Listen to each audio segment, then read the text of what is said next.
여러분 반갑습니다. 평안하시지요? 고난주간 5째 날입니다.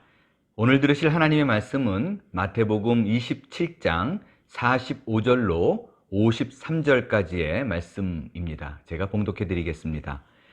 제6시로부터 온 땅에 어둠이 임하여 제9시까지 계속되더니 제9시쯤에 예수께서 크게 소리질러 이르시되 엘리 엘리 라마 사박다니 하시니 이는 곧 나의 하나님 어찌하여 나를 버리셨나이까 하는 뜻이라. 거기 섰던 자 중 어떤 이들이 듣고 이르되 이 사람이 엘리야를 부른다 하고 그 중에 한 사람이 곧 달려가서 해면을 가져다가 신 포도주에 적시어 갈대에 깨어 마시게 하거늘 그 남은 사람들이 이르되 가만두라 엘리야가 와서 그를 구원하라 보자 하더라. 예수께서 다시 크게 소리 지르시고 영원히 떠나시니라. 이에 성소 휘장이 위로부터 아래까지 찢어져 둘이 되고 땅이 진동하며 바위가 터지고 무덤들이 열리며 자돈 성도의 몸이 많이 일어나되 예수의 부활 후에 그들이 무덤에서 나와서 거룩한 성에 들어가 많은 사람에게 보이니라. 아멘. 오늘은 금요일 예수님께서 십자가에 달려 돌아가신 날입니다. 유대 시간으로 3시에 십자가에 달리시고 9시에 돌아가셨습니다. 이것을 요즘 시간으로 바뀌면 오전 9시에 못 박히시고 오후 3시에 돌아가신 것입니다. 이러한 가정 속에 오늘 본문은 예수님이 그 순간 속에서도 그 사이에 여러 가지 사건들이 일어나고 있었음을 기록하고 있습니다. 정말 오늘 본문 가지고 하고 싶은 얘기가 너무너무 많지만 그 중에 3가지만을 뽑아서 과연 이 사건이 무슨 의미가 있는지 오늘 말씀을 통해서 생각해 보겠습니다. 첫 번째, 어둠입니다. 오늘 본문의 45절에 보니까 제6시로부터 온 땅에 어둠이 임하여 제9시까지 계속되더니라고 되어 있습니다. 어둠이 임했다라고 되어 있는데 이 어둠이 임한 것이 왜 놀라운 일인가? 이 어둠이 임한 시각이 6시로부터 9시라고 되어 있는데 이것을 요즘 시간으로 바뀌면 낮 12시부터 오후 3시까지입니다. 무엇을 말하고 있나요? 가장 밝은 시간이라는 거예요. 가장 밝은 시간인데 어둠이 임했다라고 얘기하고 있어요. 낮에 어두웠다 하니까 혹시 들으시는 분 중에서는 또 이런 생각을 할 수 있을 것 같아요. 혹시 태양이 잠시 그 몇 시간 동안 구름에 가리워졌었다든가 아니면 황사가 많이 모래바람이 많이 이런 것들이 일어나서 구름이 또 잠시 가려졌다라든가 이렇게 생각할 수 있습니다. 그러나 그렇게 말하기에는 좀 석연치 않은 게 그 어둠이 예수님이 못 박힌 그 지역, 그 십자가가 박힌 그곳에서만 일어난 것이 아니라 그렇게 지역적으로 일어난 것이 아니라 온 땅에 임했다고 얘기를 합니다. 그럼 이거를 과학적으로 증명해 보고 싶은 마음에 이런 생각이 들 수도 있어요.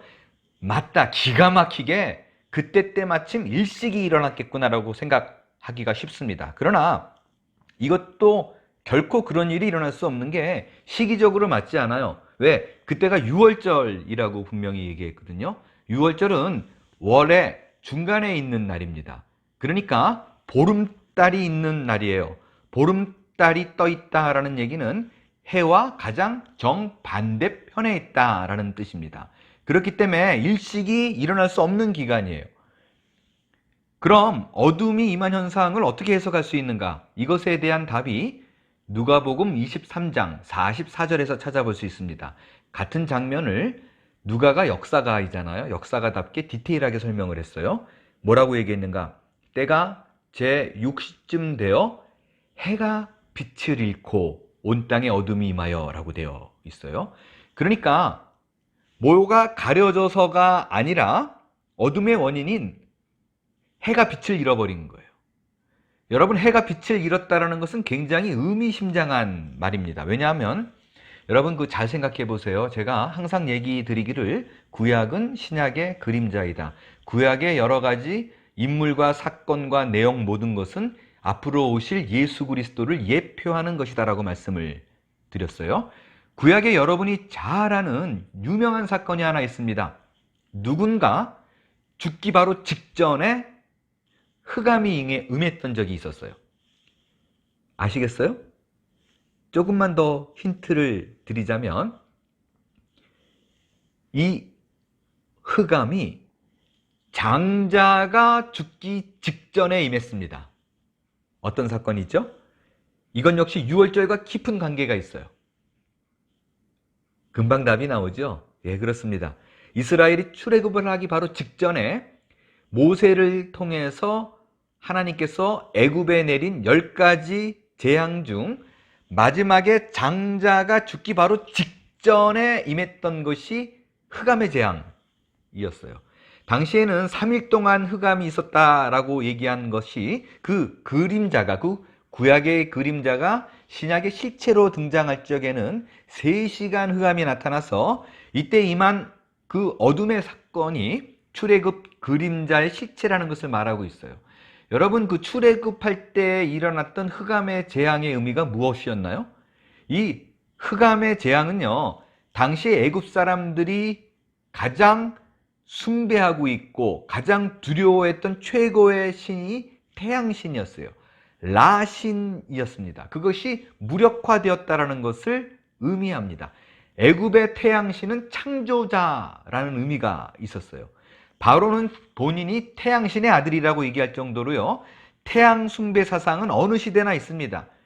태양이 있어야 식물이 자라고, 식물이 자라야 그것을 양식 삼아 동물이 먹고, 태양으로 인하여 사람들이 낮에 일을 하고 태양열로 우리가 체온을 유지할 수 있어요. 그래서 태양은 그냥 생명 그 자체, 근원이라고 생각을 했습니다.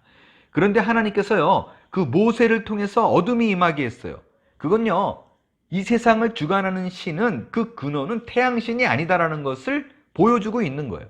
하나님이 생명의 근원이고 하나님께서 천지를 주관하시는 신이라는 것을 선포하고 있는 것입니다.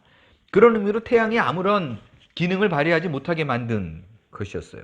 마찬가지로 로마에는 태양신이 있었어요. 이름이 뭐냐면 솔 인빅투스입니다. 이 이름의 뜻이 뭐냐면요, 솔 인빅투스, 무적의 태양이에요. 그러니까 로마에는 여러 가지 신들이 있었잖아요. 그 많은 신 중에서 특별히 태양신은 적이 없다, 대장이다, 무적이다, 이런 뜻입니다. 그래서 그 이름이 솔 인벡투스예요. 무적의 태양입니다. 그런데 예수님이 돌아가실 때 하나님께서 해가 빛을 잃게 만들었어요.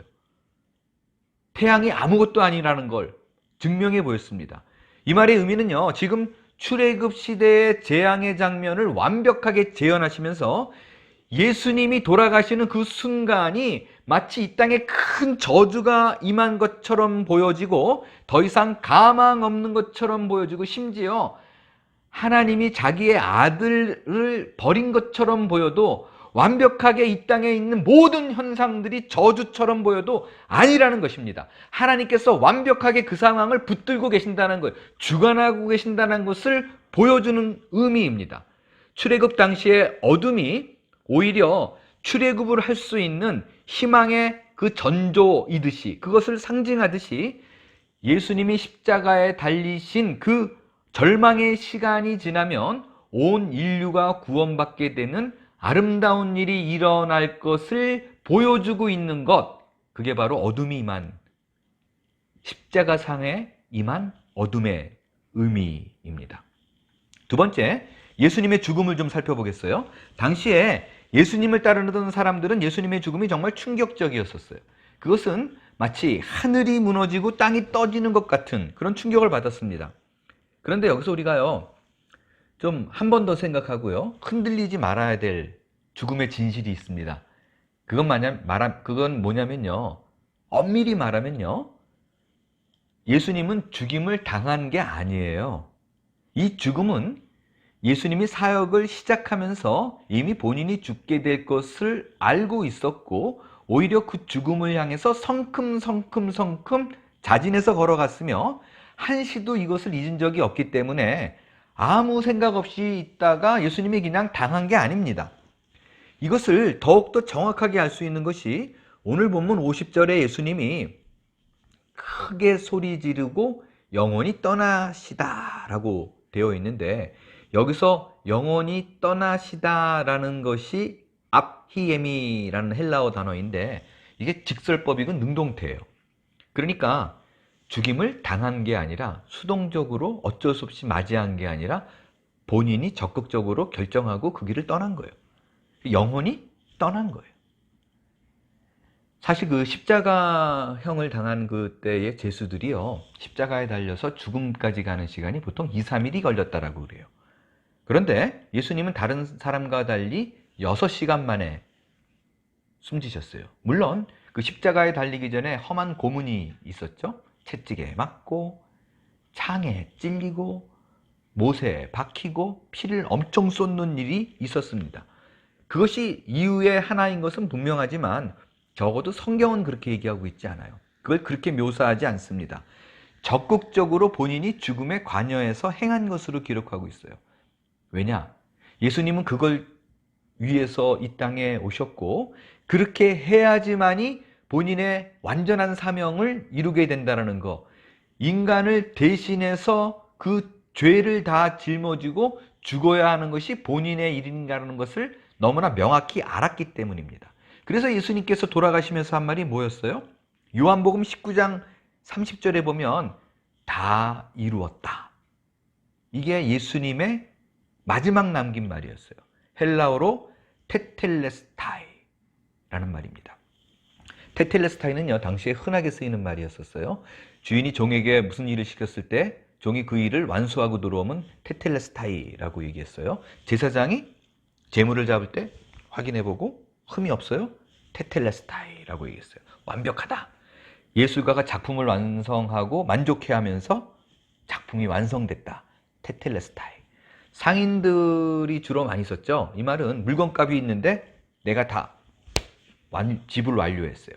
테텔레스타이입니다. 지불 완료. 그런데 주님이 돌아가시기 바로 직전에 테텔레스타이, 다 이루었다라고 얘기해요. 이게 4가지 뜻이 다 포함되어 있는 얘기지만 특별히 오늘은 뭘 다 이루었냐, 뭘 다 지불했냐, 뭘 다 paid, 완료를 이루었나. 죄값입니다. 우리가 치러야 될 죄예요. 십자가의 죽음이 의미가 있는 건요, 예수님이 나 대신 그 대가를 치렀다는 거예요. 여러분, 우리의 죄가 용서받는 것이 가벼운 일이 아니었어요. 그렇게 예수님이 십자가를 뒤집어 쓰고 피를 쏟고 뼈가 상하고 마음이 상하고 머리에 간을 쓰고 이 정도로요, 가볍게 치러진 것이 아니에요. 근데 그거를 다 해냈다라는 거예요. 그게 바로 예수님이 너를 대신해서 내가 페이했어. 테텔레스타이입니다. 느낌이 잘 안 와요? 좀 실감나는 얘기를 좀 드리겠습니다. 이번 주간 중에 어느 교우분과 통화를 하던 중에 그분께서 이 지금 어려운 시기에 받았던 은혜를 좀 나눠주셨어요. 그 어려운 처지와 형편임에도 불구하고 참 감사한 일이 있다라는 거예요. 그게 뭐냐고 물었더니 지금 집을 렌트를 살고 있는데 집주인이 지금 상황이 너무 어려우니까 당분간 렌트비를 받지 않겠다라고 하셨다는 거예요. 그래서 저는요, 페이를 해야 될 거를 좀 천천히 내라. 그리고 이제 미뤄줄 수도 있잖아요. 그러니까 포스트폰, 연기한 거일 수 있잖아요. 뭐 그러면 어차피 또 갚아야 되는 거예요. 시간적으로 보면. 그런 줄 알았더니 그게 아니라 그냥 탕감이라는 거예요. 당분간 이 어려운 시기가 끝날 때까지 안 갚아도 좋다. 그냥 살아라. 라고 얘기했다는 거예요. 여러분, 이게 바로 테텔레스타이입니다. 내가 마땅히 치러야 될 것을 주인이, 나 대신 누군가가 변제해버린 거예요. 갚아버린 거예요. 여러분이 지금 어떤 경제적으로 어려워하고 있는데 누가 그걸 갚아줬다고 생각해 보세요. 얼마나 감사하겠어요. 얼마나 뜨거운 감사가 속에서부터 자연스럽게 나오지 않겠어요? 우리가 언제고 이 땅을 떠나야 될 그 시점이 오면 지금은 막연하게 느끼지만 테텔레스타이, 예수님께서 내가 다 갚았어가 얼마나 실감나고 고마운 얘기인지 그때 알 수 있을 것입니다. 그게 바로 우리가 하나님 앞에서 갚아야 될 것을 예수님이 십자가에서 갚아버린 거예요. 그때 우리는 우리의 육신이 떠나서, 예수님처럼 영혼이 떠나서 하늘에 올라갔을 때 그 말을 듣게 될 거예요. 테텔레스타이, 지불 완료. 그날을 기대하며 살 수 있게 되길 바랍니다. 마지막으로 세 번째입니다. 무덤이 열렸다는 거예요. 오늘 22절에 보니까 52절, 53절 무덤들이 열리며 자던 성도의 몸이 많이 일어나되 예수의 부활 후에 그들이 무덤에서 나와서 거룩한 성에 들어가 많은 사람에게 보이니라 라고 되어 있어요. 무덤들이 열렸대요. 죽었던 성도들이 살아나는 일이 벌어졌다라고 되어 있어요. 특별히요, 여러분 주목해서 볼 거는요, 예수님이 다시 살아난 것은 부활이라고 얘기했지만 지금 무덤에 있었던 그 죽었던 성도들이 살아나는 것은 자던 성도들이, 잠을 자던 성도들이 일어난 걸로 얘기를 하고 있어요. 왜냐하면 그 당시에 무덤에 죽었다가 살아난 사람들은요, 온전한 부활이 아니에요. 예수님처럼 영원히 죽지 않는 부활이 아니라 그냥 그 어떤 부활을 증명하기 위한 증인 삼기 위해서 하나님이 살려낸 증인의, 어떻게 보면 그 증인으로 삼기 위한 도구들, 예, 하여간 증인으로 삼기 위한, 그 자리에 삼기 위한 모습으로 서 있다라는 거예요. 그러니까 장차 일어날 부활을 예표하는 모습이에요. 그렇기 때문에 뭐 죽음이라고 하지도 않고 자던 성도들이라고 얘기했고, 그 부활이라고 얘기하지 않고 자던 자가 일어났다라고 얘기했어요. 더군다나 다 일어난 것도 아니에요, 사실. 많이 일어났다라는 거는요, 그래도 여전히 있었던 무덤에 있는 사람들이 있다라는 그런 의미입니다. 이 모든 게 뭐를 얘기하나요? 죽음 후에 부활은 반드시 있다라는 거예요. 그거를 증거하기 위해서 증인으로 다시 태어난 거예요.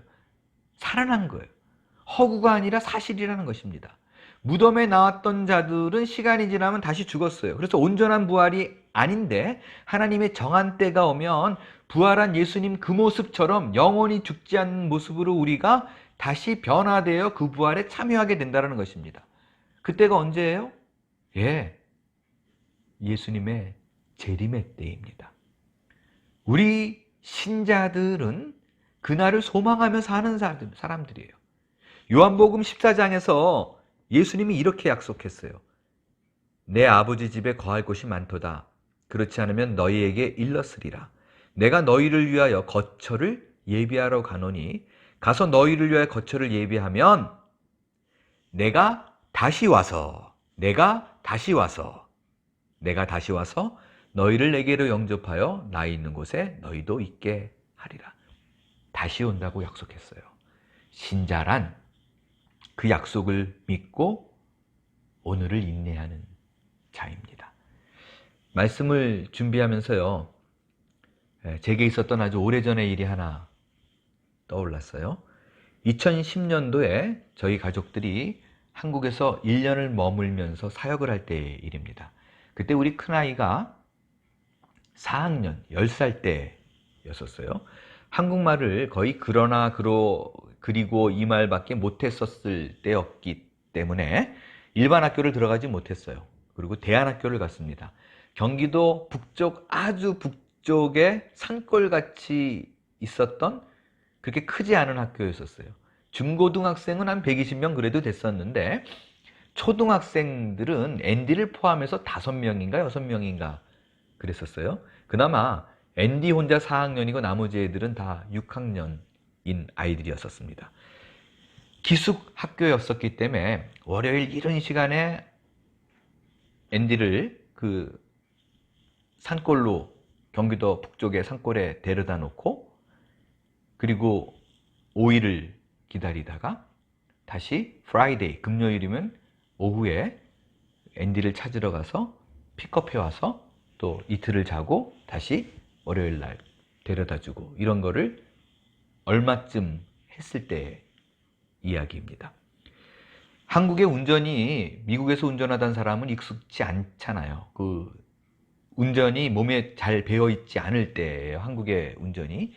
금요일 날 앤디를 데리러 이제 가려고 제 아내와 준비하고 우리 벤자민도 같이 나갔는데 비가 정말 억수로 쏟아지는 거예요. 그러니까 앞이 잘 안 보여요. 그러니까 고속도로가 밀리겠죠. 또 한국 고속도로는 한 번 잘못 빠져나가면 막 빙빙 돌잖아요. 한참 돌잖아요. 그러니까 바짝 긴장하고 천천히 차를 몰아가가지고 가는 바람에 원래 도착해야 될 시간보다 1시간 20분을 늦게 갔어요.